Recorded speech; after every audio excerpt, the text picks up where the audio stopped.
at Jean-Baptiste Arban's theme from Fantaisie Brillante on page 310 of the Goldman-Smith edition Arban book. This is the main theme for a set of variations that follows. It's a simple tune that should be played in a lyrical, song-like way to express as much beauty and character as possible. The form or structure is a simple A, B, A.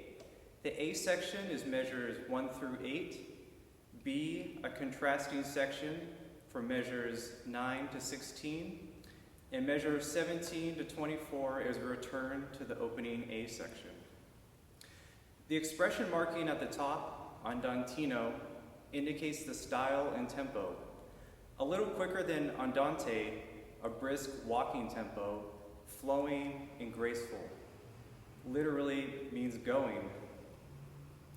You'll notice two other expressive markings in the piece, dolce, sweetly, delicately, and poco agitato, a little agitated, hurried, or restless.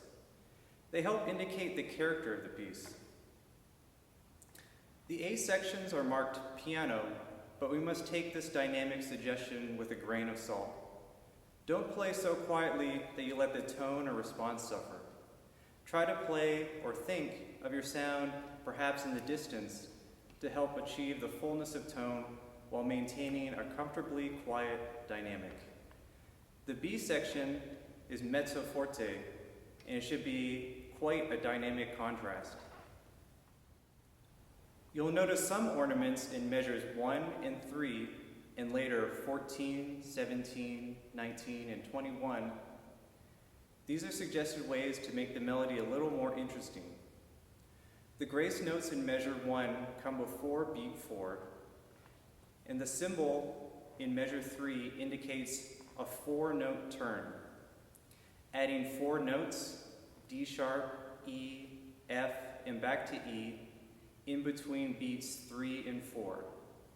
There are 4 30-second notes on the and of beat 3. Now this turn symbol starts with the curl facing down.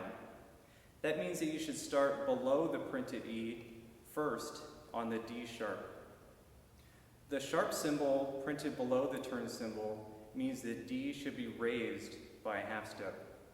No sharp or flat above the turn symbol means no sharps or flats are added. The F remains natural, as in the key signature.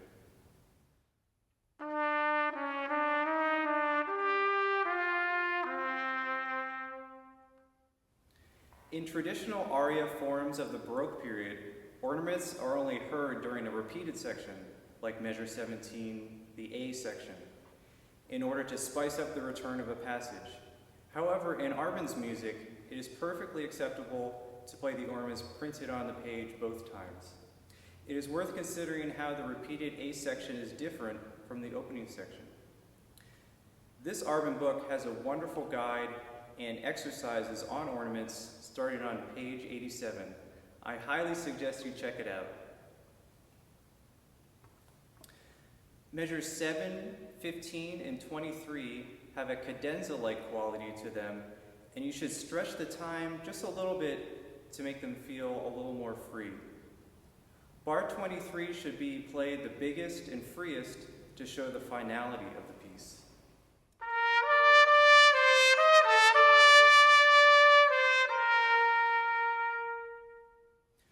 Notice there are only 2 articulation marks in the entire piece, accents in bars 12 and 13. They are placed above notes of longer duration. These notes should sound stressed and be played with a little extra weight.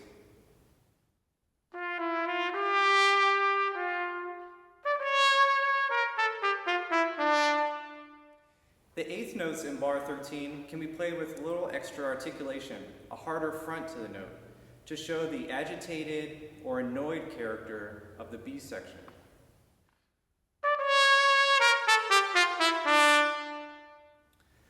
Use bar 15 as a kind of bridge to help get back to the dolce character of the A section.